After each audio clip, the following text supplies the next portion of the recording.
Life is filled with unique experiences that are shaped and blended by race, ethnicity, and culture. This thing called life aims to create a space where we can share our experiences, learn, grow, heal, and empower change. Our logo was created by Mariana Luis. Thank you, Marianne. And the music you hear at the beginning and end is by Coma Media from pixbay.com. Feel free to do a little dance. Okay, here we go. Episode number 5. I said I was going to try to do this once a week, so I'm doing it. Gonna post this episode on Friday. I'm ready. I got my tea. I did some yoga this morning. That was fantastic, and I did it yesterday. I needed to start doing something physical. I think I said in the last podcast, I hurt myself cleaning. So when that happens, that is my sign or signal to, you gotta be doing something physical to make sure I and we're taking care of our bodies. Oh, and I started doing something else, which was been really beneficial. Doing this, like, breaking. So when I don't have work, when I'm not at work, I have these this little post-it note that says mind, body, spirit, or like mind/work, body, and spirit/play, like where I can just kind of like play around and have fun. And I make sure on the days that I don't have work that I'm doing a little bit in each area, making sure I'm taking care of the mind, body, and spirit. And I've been doing it. And it feels good to kind of do a little bit of everything each and every day. And the other day, I was talking with a friend of mine, Mendy. Him and I, every time we go chat, and we'll go have for coffee or go for breakfast, and every time we get together, it's just a wonderful conversation. We the both of us are vulnerable, and we kind of talk about how we're doing. We talk about the things that we want to accomplish. We talk about different philosophies, different ways of viewing life, and it's always just a lot of fun. And I just I just love having conversations with him. It benefits me. I feel like, and hopefully it benefits him, and it's just like something special. And it's I'm hoping to have him on this podcast hopefully in a week or two. He said he would be interested in doing it. And so when we were chatting, he had mentioned that he had just done ayahuasca, and then I think he also had done the psilocybin or microdosing or something like that. I'm not quite sure exactly, but I know he had just tried ayahuasca, and he was sharing his experience and what it was like, and how things have changed. And what I really liked is he sort of noticed that it's one thing to kind of do these different modalities of treatment and healing, but there is this aspect of taking action too that's important. So one of the things that he brought up was eating right, eating better, cutting out dairy, not drinking caffeinated or not drinking coffee, just drinking tea, and trying to be more loving in his relationships. And it was wonderful. And we started talking about ayahuasca in general. I started talking about hypnotherapy, because that's something that I've been doing on myself and doing with friends and family. And as we started talking, we were sort of talking about the pros and cons and how to approach it. And what came up for me was, well, first of all, is what I really love about there's this sort of interest, this exploration or evolving in within sort of healing mental health, and taking considerations into psychedelics like microdosing. I know Johns Hopkins here in Baltimore has a center where they do microdosing, and a lot of it is with depression, PTSD, and I think they also do it for substance use. I'm not entirely sure, but I think that's what they're doing, or one of the areas they're doing it in. And I love that. I love that there's this curiosity, or how we can sort of change how we view healing. What does it look like? What does it sound like? And being open-minded in the process, and that's something that I really love and appreciate. And something we had talked about is that it's I also love, and I think he sort of expressed this as well, that there's all these different areas or modalities or approaches to treatment and to healing. There's there's like psychiatry, there's psychotherapist and counseling, there's group therapy, there's 12-step programs, there's guided meditations, there's like more mindfulness, or like a mindfulness-based approaches. There's, like the ayahuasca, the psychedelic or a microdosing. There's like hypnotherapy. There's all these other. There's like energy work. There's like emotional freedom technique. There's all sorts of things out there, and I'm just like really glad that they're there. I feel like each one of those sort of can meet everyone where they're at, how they view healing and how they view the world. And I'm just like, I love and like grateful that they all exist and they're out there. I know that access to some of these things, that it's inequitable, and there's the access does not look the same for everyone because of as I chatted in the last episode, white supremacy culture and privilege and oppression, and it doesn't look the same. And I know it doesn't look the same also in like really rural areas of like West Virginia, and there's other parts in the U.S. where there's like like one physician or psychiatrist or counselor per I don't know, like 10,000 people or whatever it is. I'm sort of making that up, but it's the ratio is limited. The ratio is not the same as in something like Baltimore in the city, and I feel like the COVID and having things online and virtually can help with that, hopefully.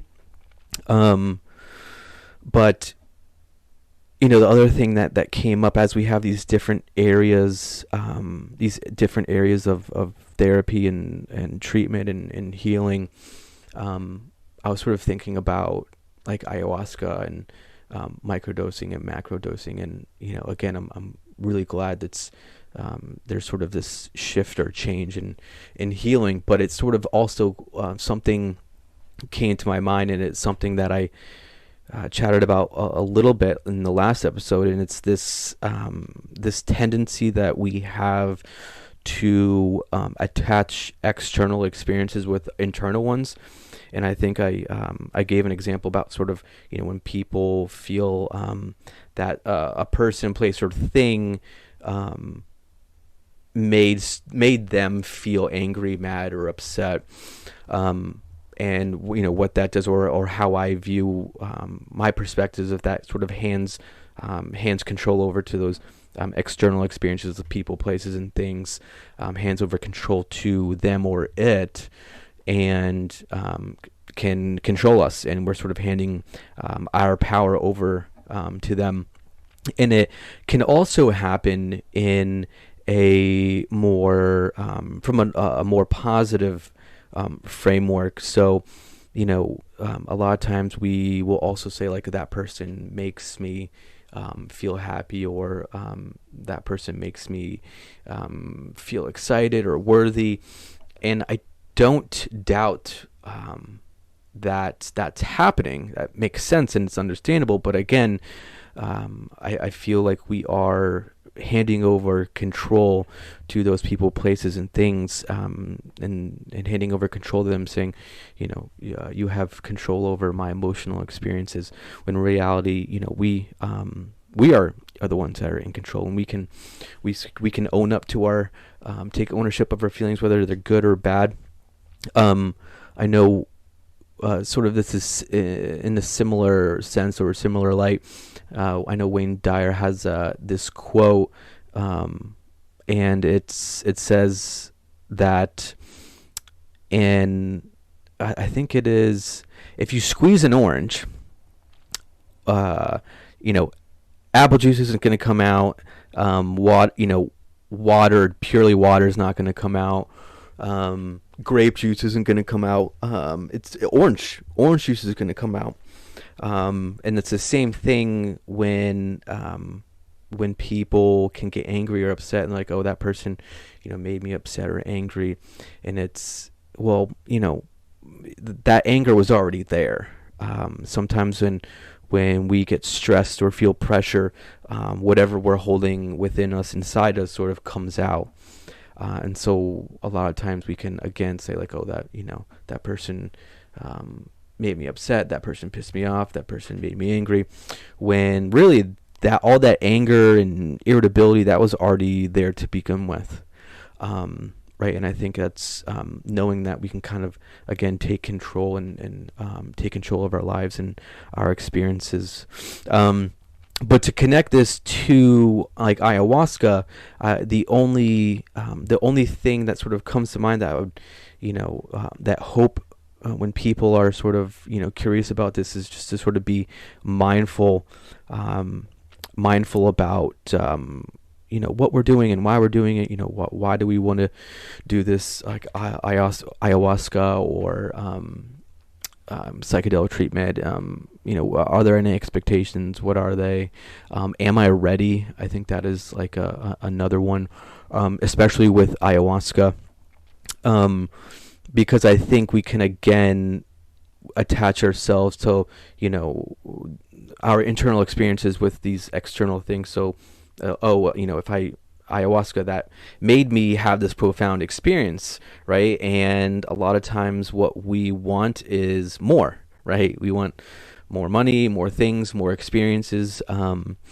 And sometimes I feel like we can kind of, if we do that, we can kind of want to do that more and more and more and more. I'm not saying that that's the case all the time, but I know that can happen.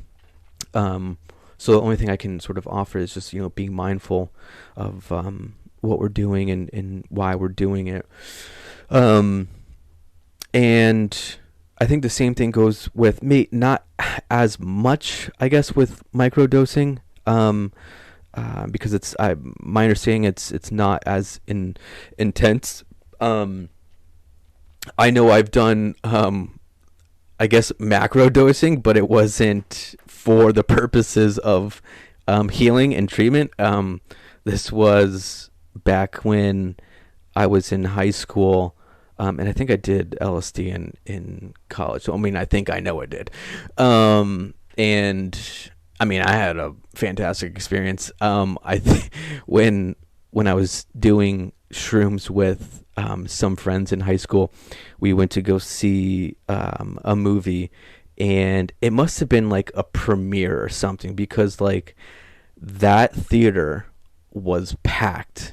Like the only seats available were in the front row, partially because, well, we were taking shrooms and smoking weed, so we were late.